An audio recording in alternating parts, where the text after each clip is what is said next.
Mesdames et messieurs, bonjour et bienvenue à vous dans On se dit tout. Nous sommes à la veille des plus longues vacances scolaires de l'année.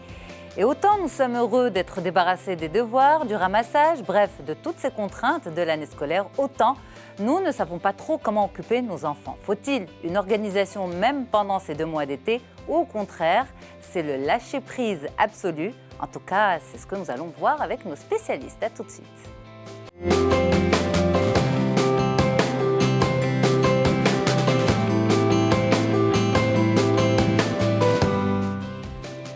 Et sur le plateau, je suis avec 2 spécialistes, avec Jihan Lareichi, bonjour. Bonjour. Merci beaucoup d'être là. Vous êtes coach scolaire et à vos côtés, Stéphanie Francom. Bonjour Stéphanie, c'est un plaisir de vous retrouver. Vous êtes neuropsychologue. Alors, mesdames, en tant que spécialiste, mais aussi en tant que, éventuellement, maman, c'est une problématique qui est très fréquente, j'imagine. Est-ce qu'on vous pose souvent la question, à vous en tant que coach scolaire, Jihan Lareichi, faut-il occuper les enfants pendant les vacances? Oui, totalement. En fait, beaucoup de mamans, pendant l'été, se posent beaucoup de questions par rapport aux activités d'été. Alors que pendant l'année scolaire, on sait très bien qu'il n'y aura que l'école et puis juste après les activités parascolaires. Autant pendant l'été, ils restent à la maison. Et les parents ont beaucoup peur que les enfants restent tout le temps accrochés à leur téléphone et accrochés à la télévision. Donc ça revient souvent, c'est fréquent. Oui, oui. Totalement. Stéphanie, vous confirmez? Je suis assez d'accord et donc je voulais juste rajouter en fait que les enfants et les adolescents viennent de sortir d'une année qui a été chargée en termes d'émotions, en termes de stress et que c'est important aussi de leur offrir un petit peu un espace de liberté. Après, moi, je n'ai pas de solution toute faite. C'est-à-dire c'est un petit peu du cas par cas. Et au-delà de proposer une activité, je voudrais aussi que ce soit le moment de ressouder un petit peu les liens familiaux. Alors, on va revenir sur ce point que vous partagez toutes les deux, justement. Mais en même temps, Jihan l'a très bien souligné tout à l'heure. Ce qu'elle dit, c'est que les parents ont peur que leurs enfants restent accrochés à la télé et aux écrans, aux tablettes, qui ne bougent pas, et en quelque sorte qui s'abrutissent. Vous êtes neuropsychologue, et donc, en même temps, qui perdent les acquis académiques de l'année. En tant que neuropsychologue, ne rien faire pendant 2 mois, est-ce que c'est mauvais pour le cerveau de l'enfant? Alors, ce ne serait pas exactement ne rien faire, parce que ce qu'on peut appeler ne rien faire, ça peut être par exemple que l'enfant joue, alors que le jeu est extrêmement formateur et va aider le cerveau à maturer. Donc c'est important. Quand vous dites rien faire, effectivement, donc il y a une grande vague actuellement qui est la limitation de tout ce qui va être les écrans, parce que ça a des effets nocifs et ça n'entraîne pas la créativité. Moi, ce que je voudrais en fait, c'est que les parents et les enfants puissent réfléchir ensemble sur un petit peu qu'est-ce que moi j'ai envie de faire en tant qu'enfant, qu'est-ce que moi j'attends en tant que parent de mon enfant, et de se mettre un peu d'accord, c'est-à-dire ne pas faire que rien du tout.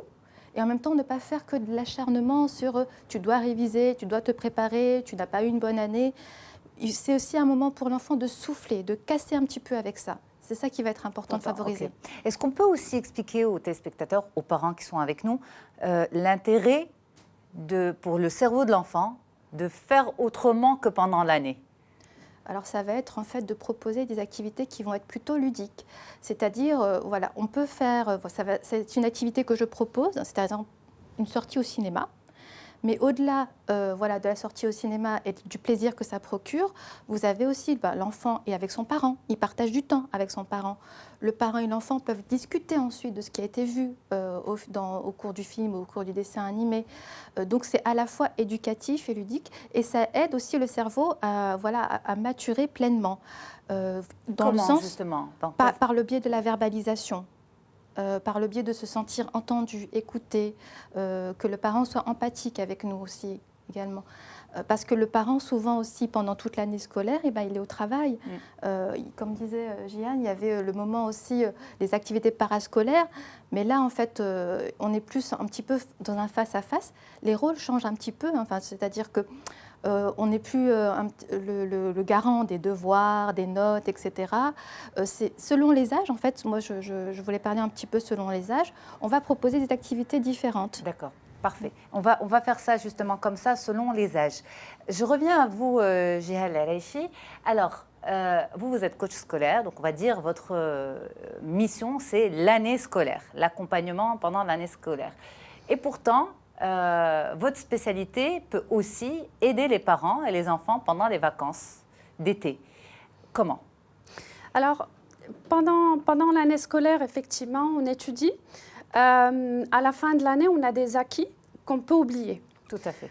À la fin de l'année, ce qui est intéressant, c'est que par rapport à mon rôle à moi de coach scolaire, ce que je conseille aux parents vraiment vivement de faire, c'est qu'à la fin de l'année, demander aux enfants de se faire eux-mêmes leur bilan scolaire.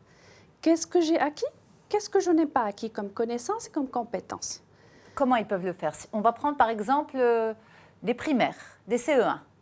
Comment ils font?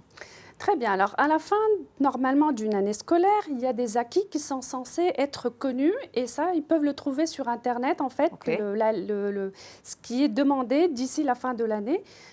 C'est réglementé, normalement, ça se trouve. Et à partir de chaque connaissance et chaque compétence, ils peuvent dire, OK, ben celle-là, je la connais. Est-ce que je sais compter de ces chiffres-là? Est-ce que je sais additionner ça? Est-ce que je connais toutes mes tables de multiplication? Exact. N'est-ce pas? Tout à fait. Est-ce que je connais ma conjugaison? Vous voyez, donc ça se décline en différentes matières, mais à la fin de l'année, c'est important qu'il y ait quand même cette notion-là de acquis, non acquis. Et c'est l'enfant qui le fait lui-même? Oui, de préférence. D'accord. Pour moi, de préférence, parce que c'est à lui de juger lui-même qu'est-ce qu'il est capable de faire OK. ou pas faire. À partir de là? À partir de là, on passe à la deuxième phase, qui est celle des vacances.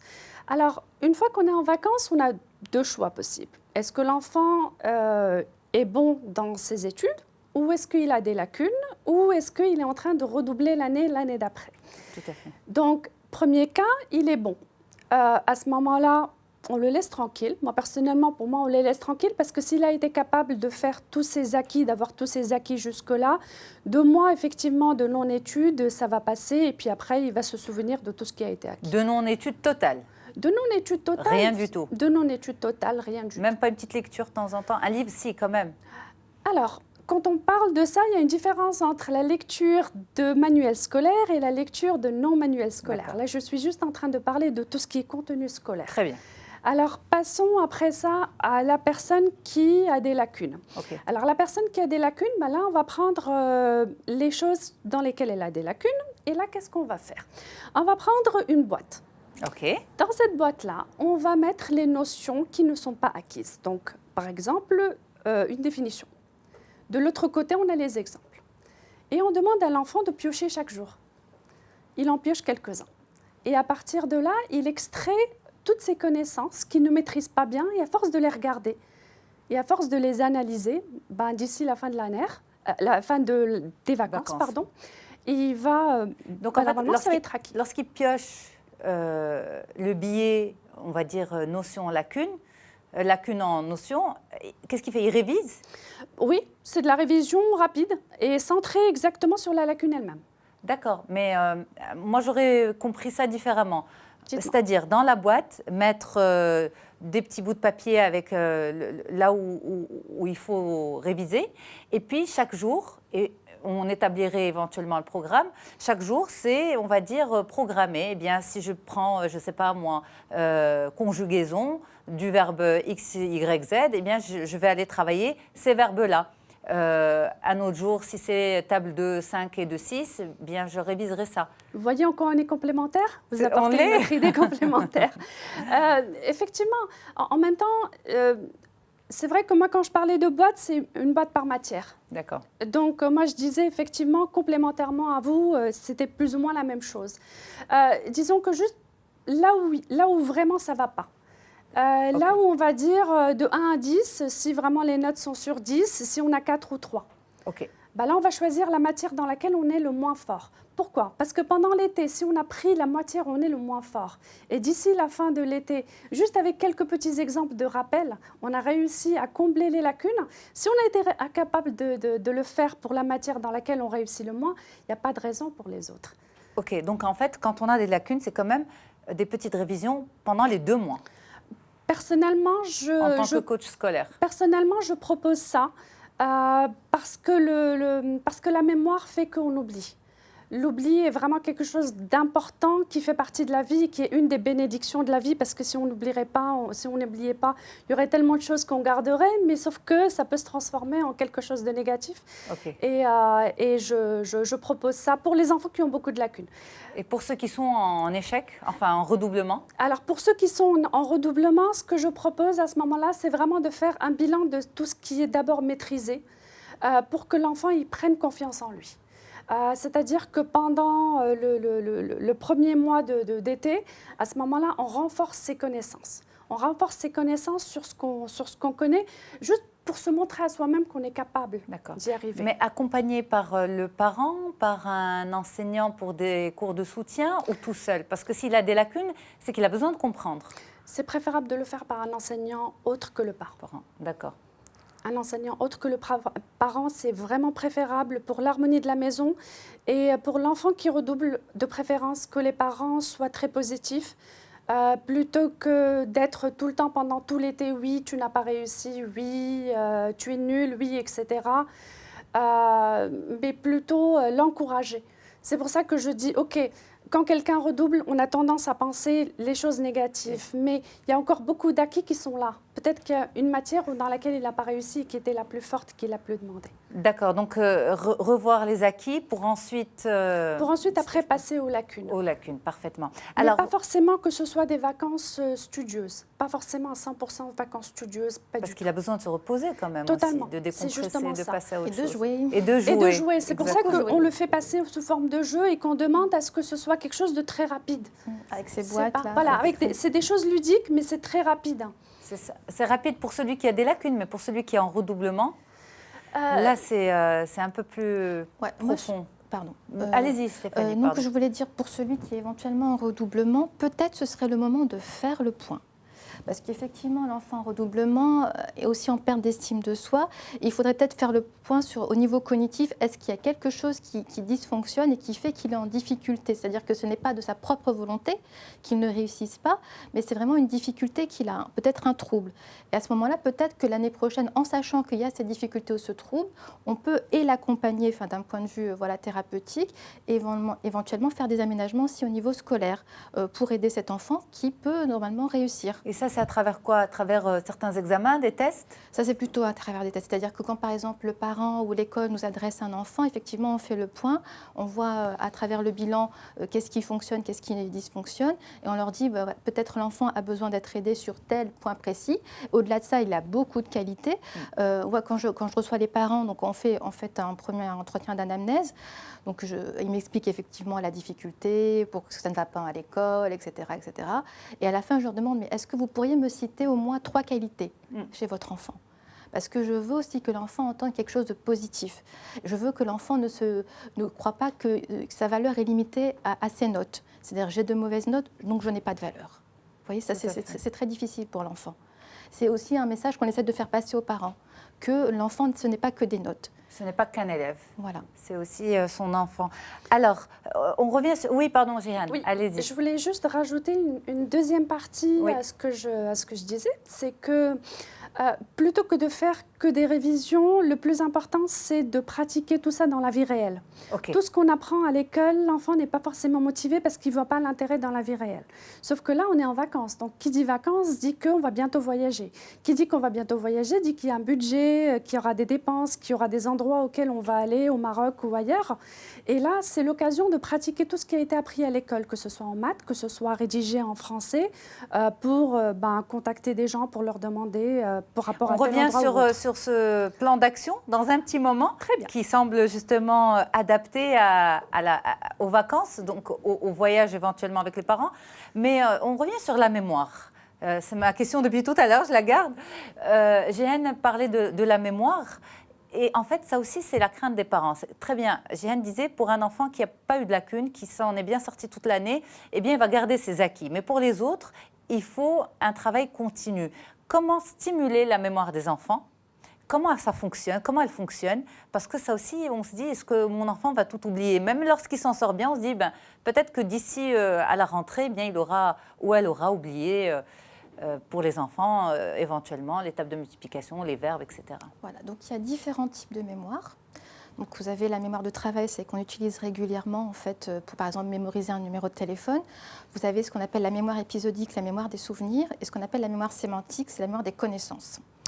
Donc les connaissances, la mémoire sémantique, c'est une des mémoires en fait qui perdure le plus longtemps en fait dans le temps. L'enfant n'est pas forcément obligé d'oublier ce qu'il a acquis. Et d'autres, mais je rebondis. Il risque d'oublier ? Une partie, parce qu'en fait, la mémoire, elle est sélective, c'est-à-dire qu'il ne va il ne va garder que comme information ce qui a du sens pour lui. Donc, comme le disait Jihan, c'est effectivement quand il est en vacances, il peut réviser un petit peu sa carte du Maroc. Les villes par lesquelles on traverse, les océans, enfin la mer dans laquelle il va se baigner, le nombre de kilomètres, des choses comme ça. Donc il faut effectivement, pour aider la mémoire un petit peu à garder ces choses, concrétiser un maximum par le biais de l'expérience. D'accord. Et c'est là où on rejoint l'idée de Jihan. Comment justement profiter des vacances pour que ce soit ludique pour l'enfant et faire fonctionner sa mémoire? Très bien. Quelque chose de très très simple. On sait très bien que les enfants, ils vont voyager à tel endroit ou tel autre. On leur dit, voilà, où c'est qu'on va aller. Et on regarde on regarde au niveau de la liste que je vous avais dit. À la fin de l'année, on sait exactement qu'est-ce qui a été acquis ou non acquis et quelles sont les connaissances qui sont censées être acquises. Si on sait que les multiplications font partie du programme, alors on est en vacances, on va aller au restaurant. C'est aux enfants de calculer. Qu'est-ce qui va être dépensé, etc. Et là, on rend pratico-pratique tout ce qui a été pris pendant l'année. D'accord. Pareil pour... Mais dans la bonne humeur, il ne faut pas que ce soit le contrôle... Alors, il faut que ce soit les enfants qui prennent le contrôle des choses. C'est-à-dire qu'on laisse des fois une journée aux enfants pour que ce soit eux qui dirigent les parents. Ou sous forme de devinette aussi, oui. Forme de jeu. Mais on reste sur l'exemple de Jihan pour ne pas s'éparpiller. Comment ça? Comment on laisse les manettes aux enfants? Ce qui se passe, c'est que la plupart du temps, ce sont les parents qui mènent le jeu. C'est ça, exact. Sauf que cette fois-ci, ce qu'on veut, c'est qu'une fois par semaine ou autre, ce soit les enfants qui mènent le jeu. On leur dit très bien, open bar, c'est vous qui allez gérer cette journée, c'est vous qui allez être responsable des dépenses, de toutes les choses. Donc finalement, on les responsabilise en leur disant, tiens, quelles vont être nos dépenses? C'est toi qui vas lire la carte. C'est toi qui vas nous dire quoi prendre par rapport à notre budget ou nous suggérer qu'est-ce qu'on va prendre par rapport à notre budget ou choisir les différents endroits où on va aller. Et à partir de là, tout ce qui a été appris par rapport à l'école, on leur demande qu'est-ce que tu es en train d'appliquer par rapport à l'école à la fin. Okay. Qu'est-ce que tu as appliqué par rapport à l'école? Et il faut aussi beaucoup de méthodologie chez les parents, beaucoup de patience. Enfin voilà, il faut faire les choses aussi avec, dans un esprit bienveillant. On n'est pas là pour contrôler l'enfant. Non, totalement. On est là pour l'aider vraiment à ce que ça soit lui qui prenne les responsabilités.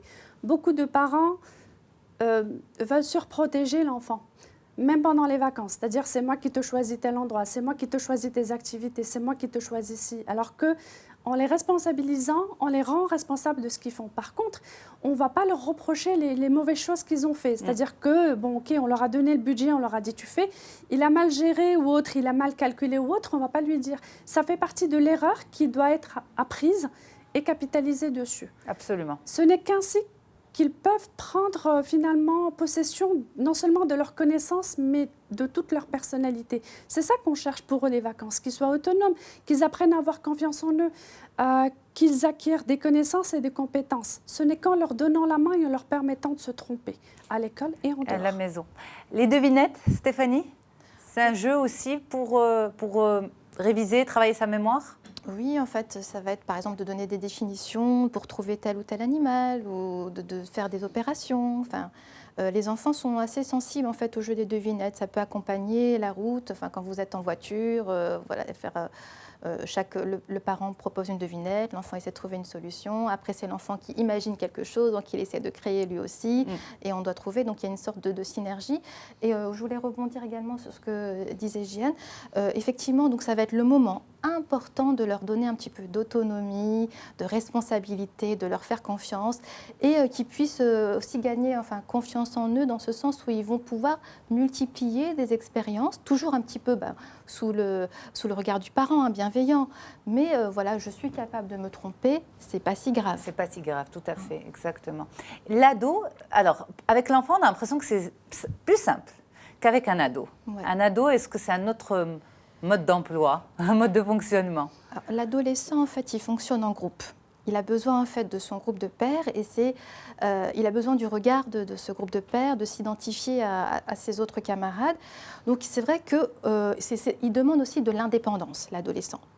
Donc ça va être peut-être difficile de lui demander de venir avec nous en vacances.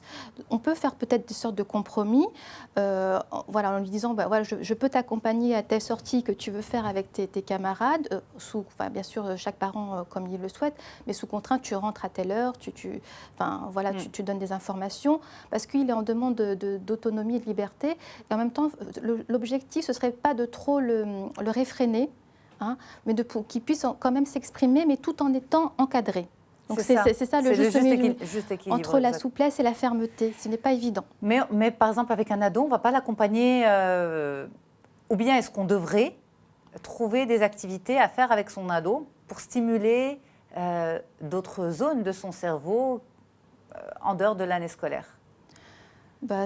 Moi, je pense qu'il faudrait que l'ado et le parent puissent discuter un petit peu. Qu'est-ce que le parent attend de ses vacances? Est-ce que l'ado aussi est dans cette disponibilité-là? Rarement, quand même, les ados. Voilà, pour pas qu'il y ait de gros conflits non plus, parce que c'est au moment des vacances. Et comme je le disais au tout début d'émission, voilà, ils ont une année quand même assez stressante. Donc, c'est important pour eux de lâcher prise, d'autant plus que voilà, ils vont repartir sur une autre année après. Tout à fait. Tout à fait. Mais en même temps, on voit quand même les parents qu'il y a cette inquiétude. Donc, qu'est-ce que vous pouvez, vous, aujourd'hui, dire aux parents? En deuxième partie d'émission, on parlera de l'importance du relationnel entre les enfants et les parents. Parce que tout le monde est occupé pendant l'année, on ne passe pas beaucoup de temps ensemble. Et même pendant les vacances, quand même, les parents, nous n'avons pas ces 2 mois de vacances que nos enfants ont. Nous avons peut-être 1 semaine, 2 semaines, 10 jours, voilà. Donc, même sur ces 2 mois, nous ne sommes pas pleinement disponibles. Mais en même temps, qu'est-ce qu'on peut dire aux parents? Parce qu'il y a eu quand même la vague qui disait, écoutez, des enfants pendant 2 mois à ne rien faire, ce n'est pas normal. Il y a les cahiers d'exercice, etc. Vous en pensez quoi justement de ces cahiers d'exercice? On les appelle les cahiers de vacances. Jéhanne, vous en pensez quoi en tant que coach scolaire? Alors, pour moi, les cahiers de vacances, ça dépend de l'enfant. Est-ce que vraiment il veut le faire ou pas? Donc, ce que je propose aux parents, c'est plutôt de s'asseoir avec leurs enfants et de voir avec eux est-ce que vraiment ils sont intéressés par faire des exercices cahiers de vacances, parce que sinon, après, c'est beaucoup de pression. Oui, je t'ai acheté le cahier, mais tu ne le fais pas. C'est ça. Mais en général, quand on pose la question aux enfants, souvent ils disent non, ça ne me dit rien, j'ai passé l'année à l'école, je n'ai pas envie. Alors, pourquoi acheter un cahier si l'enfant ne va pas l'utiliser? Parce qu'en fait, on a bonne conscience en tant que parent après, exactement. Donc finalement, le parent le fait pour lui-même, il ne le fait pas forcément parce que l'enfant va le faire. Les cahiers de vacances, tout dépend de l'enfant. Il y en a vraiment qui veulent vraiment étudier, qui veulent vraiment réviser avec ça. Mais il y en a d'autres, ça ne les intéresse pas forcément. Donc moi, je dirais que cette partie-là rejoint ce que vous venez de dire il y a quelques minutes, celle du relationnel. Exact. Privilégier le relationnel avec l'enfant pendant les vacances. Important, oui. Donc en fait, vous nous rassurez en nous disant aujourd'hui, travailler pendant l'été, réviser pendant une partie des vacances, ce n'est pas forcément bon pour l'enfant. Il faut lui laisser le choix, si j'ai bien compris cette première partie. Selon le profil, en fait, s'il est en difficulté ou non. S'il est en difficulté, oui, et s'il n'est pas en difficulté, non. On revient à la... Est-ce que, Stéphanie, tu voudrais peut-être reparler de la sursaturation? Comment est-ce que ça se passe quand le cerveau, il se sature? Oui, en fait, c'est ce qui va se passer. Donc, il y a trop de connaissances, trop d'informations. Et être uniquement et purement dans le cognitif, on ne peut pas délaisser l'affectif, c'est-à-dire comment se sent l'enfant. Donc, ça fait un blocage et donc l'enfant ne peut plus apprendre davantage. C'est ça. Donc, l'objectif des vacances aussi, ça va être de lâcher prise. Pour l'enfant, une façon de lâcher prise, ça va être de jouer avec des figurines. Moi, je parle des vrais jeux, hein. Je ne parle pas des jeux vidéo, etc. Je parle des vrais jeux avec des petites figurines où il se raconte une histoire. Lire des histoires, c'est extrêmement... Juste pour revenir à ce que disait Jéhanne, avant de parler des solutions, pour que les parents, justement, comprennent vraiment que, on va dire, c'est physique. Le cerveau sature. Oui. C'est bien ça. Il fait un blocage, en fait. Toute l'année, il était disposé à apprendre. Et puis là, on lui donne l'opportunité d'éventuellement ne plus apprendre. Donc le cerveau aussi se met en repos. Et il en a besoin, c'est extrêmement constructeur. Voilà. D'accord, parfait. On va marquer une courte pause et on revient pour la deuxième partie. À tout de suite. Allez, nous sommes de retour sur le plateau d'On se dit tout pour continuer cette discussion sur les vacances. Faut-il un lâcher-prise total ou faut-il au contraire organiser ces 2 mois d'été pour nos enfants? Eh bien, nous en parlons avec vous, Stéphanie Francom et Jehan Areichi. Merci beaucoup à toutes les deux d'être là. Jehan, vous êtes coach scolaire et Stéphanie, vous êtes neuropsychologue. Alors, on aimerait justement avoir votre explication de neuropsy, Stéphanie Francom, de comprendre véritablement quels sont les besoins du cerveau, pourquoi ces 2 mois d'été de repos sont importants pour les connexions neuronales de ces enfants, etc. Donc en fait, ce qui se passe quand l'enfant est en phase d'apprentissage, donc comment fonctionne la mémoire? Donc vous avez un premier temps, c'est l'encodage, qui va demander beaucoup de facultés attentionnelles. Une fois que l'information est encodée, elle est envoyée dans un box de stockage au niveau de la mémoire. Donc ça, c'est la phase d'apprentissage. Après, il y a comment je vais restituer ces connaissances. C'est ce qu'on appelle la phase de récupération. D'accord? Ça, c'est ce qui se fait pendant l'année. C'est ce qui se fait pendant l'année. Ce qui se passe en fait pour l'enfant qui est soumis en fait à beaucoup de ce qu'on appelle cognitif. Donc à un moment en fait un gavage d'informations. Voilà, à un moment le cerveau n'arrive plus à intégrer et du coup on peut avoir en fait l'effet inverse, c'est-à-dire que les résultats scolaires peuvent baisser ou des choses comme ça. Donc le cerveau a besoin de soupape, de respirer.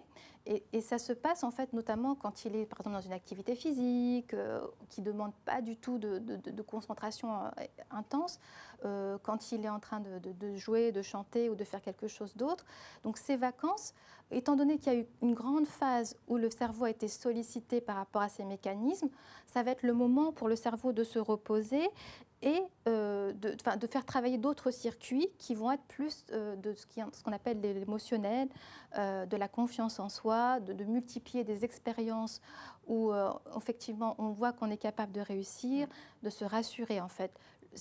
Le cerveau en a besoin. On a besoin, exactement. Ça fait partie de la maturation du cerveau. Parfait. Donc justement, ça encourage encore plus les parents à laisser les enfants jouer. Et comme vous le dites, Stéphanie, jouer, ce n'est pas du tout être devant sa télé ou devant sa tablette, c'est jouer en plein air. Pourquoi c'est important? Parce qu'en fait, quand les enfants jouent en avec plein air ou des jeux pour ceux qui sont en appartement. Ça peut être des jeux de société. De la créativité, exactement. Voilà, pour les tout petits, ils aiment bien jouer avec leurs figurines, se raconter des histoires. Donc ça fait énormément travailler l'imagination. Ça aide le cerveau à maturer également. Et un cerveau mature, ça aide aussi à gérer ses émotions par la suite. Pour les plus grands aussi, peut-être jouer au ballon à l'extérieur. Je parle en fait faut qu'il y ait une connexion entre le physique et le cerveau, c'est-à-dire une dépense physique, et en même temps que ça communique avec le cerveau, qu'on soit dans une activité également de plaisir. C'est ça qui va nous permettre en fait de se couper un peu de ce stress. Et en fait, ça permet aussi à l'enfant d'être plus apte à accueillir les connaissances de l'année scolaire d'après. Oui. C'est ça. Et le volet relationnel est très important. Totalement. Parce que pendant cette année scolaire, en fait, nous ne nous voyons pas trop. On ne passe pas beaucoup de temps ensemble. La journée, les enfants sont à l'école, les parents sont au travail, occupés par les préoccupations du quotidien. Et puis arrivent ces 2 mois de vacances. Et pourtant, même ces 2 mois de vacances, c'est 2 mois de vacances pour les enfants, mais pas forcément pour les parents. Donc on a quand même peu de temps à passer avec nos enfants, mais on va dire, la charge des devoirs en moins. On est un peu plus disponible lorsqu'on rentre. Alors, comment on peut en profiter et pourquoi ces 2 mois de vacances sont aussi importants pour ce relationnel, justement, Jehan? Alors, c'est important de passer du temps ensemble avec une autre configuration que celle de fais tes devoirs, c'est-à-dire l'obligation. C'est-à-dire que je suis dans un rôle de parent qui veut pousser l'enfant à réussir dans sa performance scolaire. Le fait de le voir autrement, dans sa dimension globale, c'est-à-dire ce n'est plus qu'un seul, il n'est plus, je veux dire, que étudiant, il est aussi un enfant, leur enfant. Mon enfant. Mon enfant, voilà.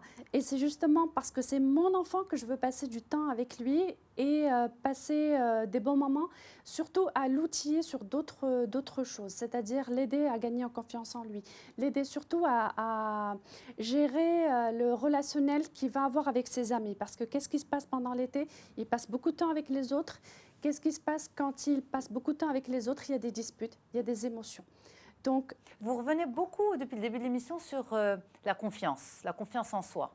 On va dire, c'est assez fragile chez les enfants.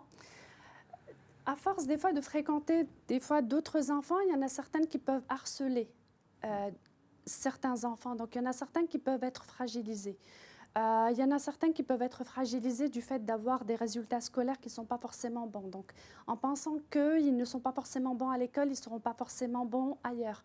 Donc, ils perdent un peu cette confiance. Donc, c'est important que constituer les choses à la base. Aider son enfant déjà à s'affirmer. Dire qu'est-ce qu'il a envie de dire. Parler avec ses parents. Quand il a un problème, commencer à parler avec ses parents. Oser dire tout ce qu'il a envie de dire et ne pas mentir. Mais comment l'amener à discuter justement de ces choses personnelles, intimes? Donc, si le parent fait la démarche de parler à son enfant, il va donner l'exemple de pouvoir se confier. Et l'enfant, par la suite, lui aussi pourra échanger.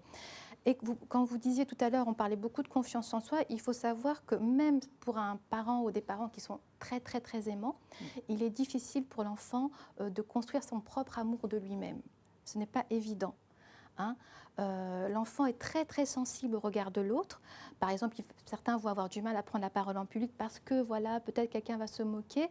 Donc la période un petit peu des vacances, ça va être le moment aussi de sortir un petit peu de ce cadre-là et de se dire voilà, mon enfant est capable de faire ceci tout seul, je le félicite, je l'encourage, je suis empathique et bienveillant, et à son tour, lui aussi sera empathique et bienveillant. Et donc tout ça, ça participe aussi à la maturation du système nerveux. Mais quand vous dites justement cette histoire de neurones miroirs, c'est en fait, il va voir le reflet d'un comportement, c'est ça? Oui, c'est ça, il va imiter un petit peu le parent. Voilà, donc les parents peuvent jouer le jeu de se confier à leur enfant sur des petits soucis pour que l'enfant puisse à son tour se confier. C'est un peu l'objectif, c'est-à-dire si l'enfant voit que le parent lui parle, lui-même sera plus à même de lui parler. C'est ça. Mais si le parent est uniquement dans cette posture d'éducation, où il n'y a plus d'émotion, où j'attends un comportement particulier, ça va être compliqué pour l'enfant de pouvoir parler. C'est important aussi pour l'ado, j'imagine. Extrêmement important pour l'ado parce que c'est une période aussi, voilà, le corps change, le regard de l'autre change, il a besoin d'indépendance. Donc l'ado, il peut avoir cette réaction un petit peu de rejet, c'est-à-dire que voilà, il n'a pas envie d'être comme ses parents, donc ça va être un petit peu compliqué. Si très tôt, pour cet ado-là, quand il était enfant, on a introduit la communication, ce sera moins compliqué que ça perdure par la suite. Après, même si vous ne l'avez pas fait quand il était petit, mais que vous souhaitez le faire quand il est plus grand, vous pouvez toujours lui dire « Ok, je vois que tu n'as pas envie de me parler maintenant, mais sache que moi, je suis disponible. Un jour, si tu veux me parler, tu me fais signe et on discute. » Quitte à aller dans un lieu totalement neutre, qui n'est pas la maison, ou qu'on puisse parler d'autre chose, ou qu'on ne parle pas forcément du problème en question. Voilà, ça va être important en fait, la communication. Ok. Alors, bon, on a parlé des vacances, et on a parlé du temps passé avec ses enfants pendant ces vacances, et pour les parents qui n'ont pas de vacances. Est-ce que ça c'est une question piège? Ça ne l'est pas du tout, non. Pour les parents qui sont quand même, pendant même ces 2 mois, pour une raison professionnelle, qui ne sont pas vraiment disponibles pour les enfants. Est-ce que, on va dire, c'est culpabilisant déjà pour les parents, mais comment on peut atténuer cette culpabilité? Je ne dirais pas forcément que ce soit très culpabilisant. Effectivement, ils ne passent pas forcément beaucoup de temps à ce moment-là avec leurs enfants. Mais moi, je dirais que c'est quelque chose à instaurer toute l'année, pas forcément quelque chose que pendant les vacances d'été. Tout ce que vous avez dit d'ailleurs. Totalement. En fait, ce qui se passe, le principal problème, c'est le côté, des fois, autoritaire du papa. Des fois, ou de la maman. Ou de la maman, mais surtout du papa. Parce que autant la maman peut des fois, en fait, revenir vers quelque chose de plus doux, autant des fois, le côté autoritaire du papa peut aussi poser problème par rapport à l'enfant, même pendant l'été.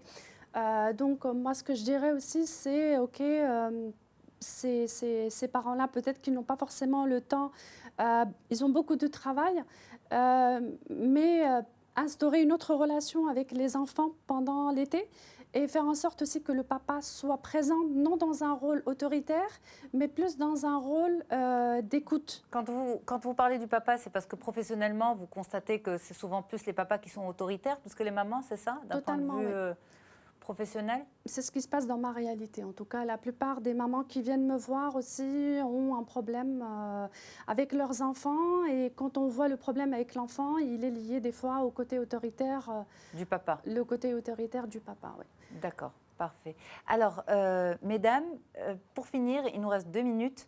Les vacances, donc, c'est, on va dire, une autre dynamique, mais ça serait bien de l'instaurer toute l'année. Et c'est aussi le lâcher-prise pour les heures de sommeil. Voilà, plus de contrôle, c'est important, Stéphanie, pour le cerveau des enfants? Le sommeil est extrêmement important. On est d'accord peut-être pour décaler un petit peu l'heure du coucher, parce qu'en fait, il n'y a pas école le lendemain, donc il peut se réveiller un peu plus tard. Mais on ne va pas écourter les nuits énormément, parce qu'en fait, la croissance a besoin de sommeil. L'enfant a besoin de sommeil pour aussi emmagasiner toutes ces connaissances qu'il a acquises pendant toute la journée. C'est très important la question du sommeil, même au niveau de l'alimentation. C'est ça, donc garder quand même un rythme sain, malgré le fait que nous soyons en vacances. Voilà, il y a liberté, mais liberté encadrée. En liberté encadrée. On va dire c'est bien résumé pour cette émission. Ça vous va? Totalement. Comme mot de la fin, Jihan? Totalement, oui. Parfait. Exactement. Merci beaucoup, mesdames. Stéphanie Francom et Jihan Lareichi. Merci beaucoup d'avoir été là pour nos téléspectateurs. Moi, je reste avec vous pour notre interview santé tout de suite.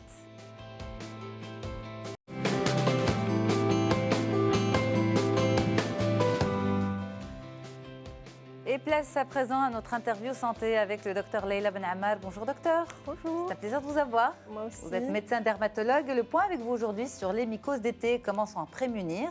Et justement, est-ce que l'été, c'est une saison propice aux mycoses, docteur? Il faut dire qu'on peut faire des mycoses toute l'année, mais que l'été est en effet une saison propice pour la simple raison qu'en été, il fait chaud, on transpire, et que la transpiration est un milieu chaud et humide.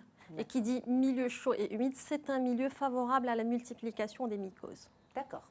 Alors, pour savoir qu'une personne a une mycose, est-ce que les démangeaisons, on va dire, c'est...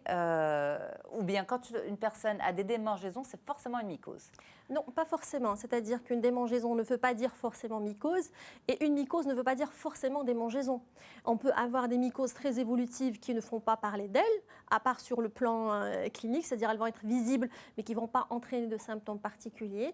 Mais le plus souvent, il est en effet vrai qu'une mycose va donner une sensation de démangeaison et parfois une sensation de brûlure. D'accord. Donc, sensation de démangeaison et sensation de brûlure devraient pousser à consulter?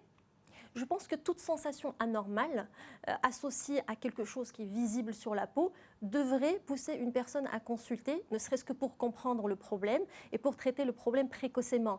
Parce qu'une mycose particulièrement, lorsqu'elle laisse évoluer un certain temps, d'une forme légère, elle peut devenir une forme extensive.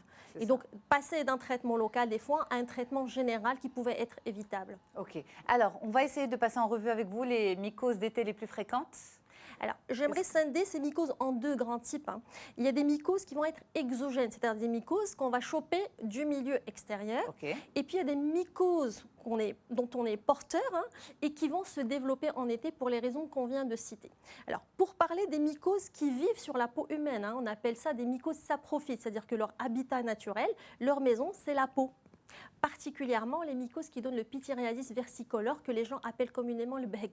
Alors c'est un champignon qui vit sur la peau humaine. En été, chez certaines personnes qui ont une immunité qui n'est pas très bonne contre ce champignon, lorsqu'il va trouver des conditions favorables à son développement, la transpiration, la peau qui va devenir grasse, or il s'alimente sur le gras de la peau, il va se multiplier de manière à devenir visible. C'est une question d'hygiène pour ce champignon? Non, pas forcément. C'est-à-dire que la personne peut être très propre, mais avoir un terrain génétique qui favorise le développement de ce pityriasis versicolore, qui peut prendre un aspect noir, pigmenté, c'est ce que les gens reconnaissent le plus facilement, ou un aspect plutôt blanc, hypochromique, parce que le champignon a mangé leur mélanine. Okay. Donc ils vont venir, ils sont plus inquiets généralement quand ce sont des taches blanches, parce qu'ils ont peur que ce soit un vitiligo. Alors que quand il s'agit de taches brunes, généralement ils le reconnaissent, ils peuvent un petit peu retarder leur consultation. Et puis il y a un deuxième type de mycose. Si on peut rester sur cette mycose, pour juste expliquer aux téléspectateurs. Alors, vous l'avez dit, le champignon, en quelque sorte, bouffe la mélanine. Oui, des fois, oui, effectivement. Exactement. Est-ce que le traitement va pouvoir restituer La couleur de la C'est peau? une très bonne question. Il faut toujours prévenir le patient que le traitement va tuer le champignon ou bien le rendre du moins invisible, Ok. mais que pour que les taches redeviennent normales, de couleur normale, il faudra s'exposer au soleil. Ok. Il faudra restimuler cette mélanine avec une exposition solaire.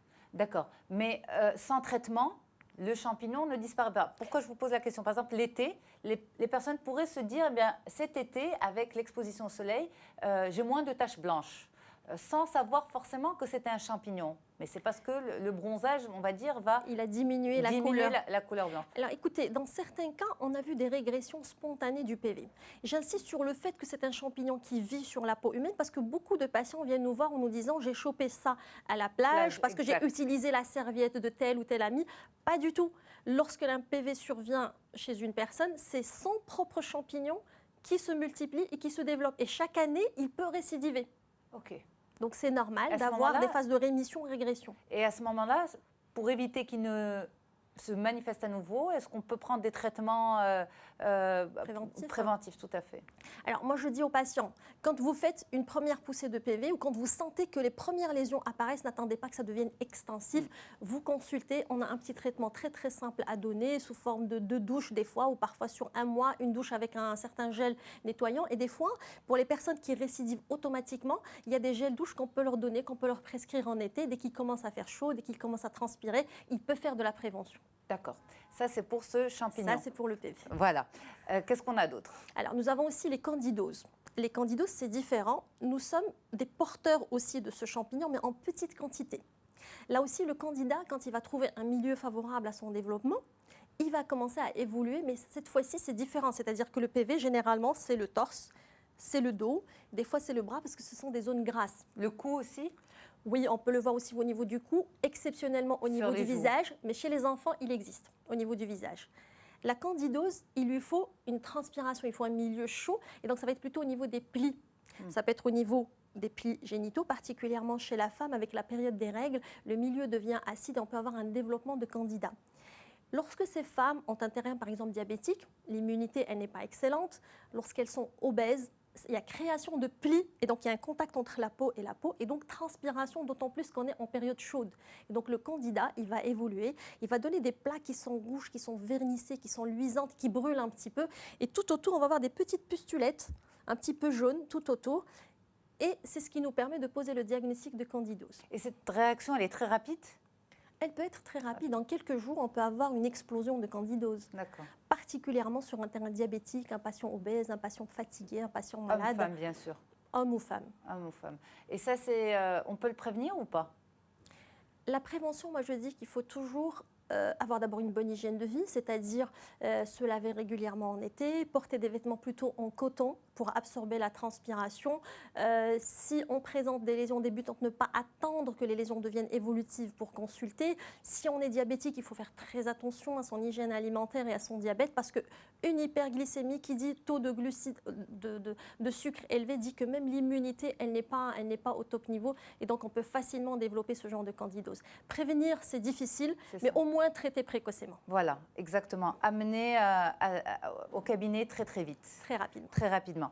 Alors ça, c'est pour ce qu'on porte en fait directement sur nous, ce qui est Généralement, on est souvent porteur de ces champignons. Voilà. Maintenant, restent les dermatophytes. Alors les dermatophytes, ce sont des champignons qui vivent par milliards dans les sols qui sont chauds et humides, dans les hammams, sur les bords de piscine, dans les saunas, on la trouve même dans le sable. D'accord. Alors, ce qui se passe chez nous, par exemple, les gens vont au hammam, ils peuvent rester 2 heures, 3 heures au hammam, et malheureusement, ils peuvent rester en contact direct avec le sol. Ça permet un temps suffisant de contact avec le champignon qui va d'abord coller au niveau des pieds. C'est ce qui donne le plus souvent ce qu'on appelle les intertrigos. Sébana, ce que les gens appellent sébana communément. Et donc, c'est un champignon qui colle initialement entre les orteils ou au niveau des ongles et qui peut évoluer par la suite soit avec une atteinte plantaire, soit évoluer sur le reste du corps et particulièrement au niveau des plis, là où il trouve un milieu, là aussi propice à sa multiplication. Mais tout ça, ça évolue en combien de temps? Ça dépend des personnes, ça dépend de leur terrain immunitaire aussi. La plupart du temps, on voit les gens uniquement avec un intertrigo. N'oublions pas que les musulmans font leurs ablutions 5 fois par jour et qui n'ont pas cette bonne habitude de bien sécher entre les orteils. Que par exemple, chez les jeunes, ils portent des baskets toute la journée, particulièrement en été, et ne laissent pas leurs pieds s'aérer. Donc, on commence par un petit champignon, mais qui va trouver un milieu favorable à son développement. On va finir par des formes plus ou moins sévères d'intertrigo, un grattage intense qui peut même empêcher de dormir, puis une extension des lésions. Et ce même champignon peut se compliquer de 2 manières. Il peut se compliquer par ce qu'on appelle des érysipèles, et j'insiste sur ça, c'est une infection sévère du pied, où la porte d'entrée, généralement, c'est ce petit champignon qui existe entre les orteils.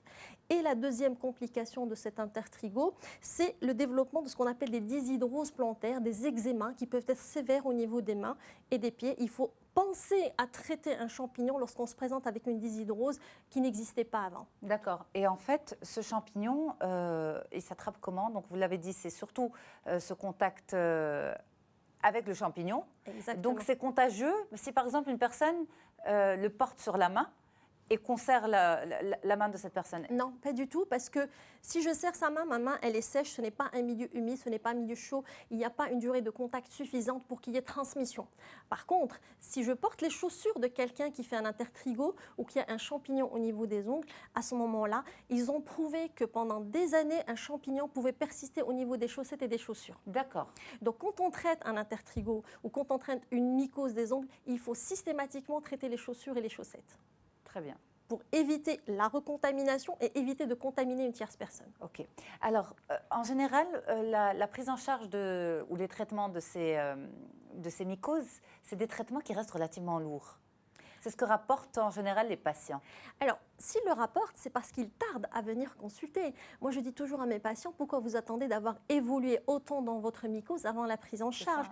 Une petite Surtout crème. C'est douloureux, ça gratte, c'est pas agréable. Ah, mais des fois, ils sont coriaces, hein. Ils peuvent attendre des mois avant de venir consulter. C'est quand ça devient vraiment très, très gênant qu'ils pensent à aller consulter. Mais c'est rien du tout, c'est juste l'eau des ablutions. Non. Et une mycose, au début, on peut la traiter avec une petite crème qui ne coûte même pas 50 dirhams.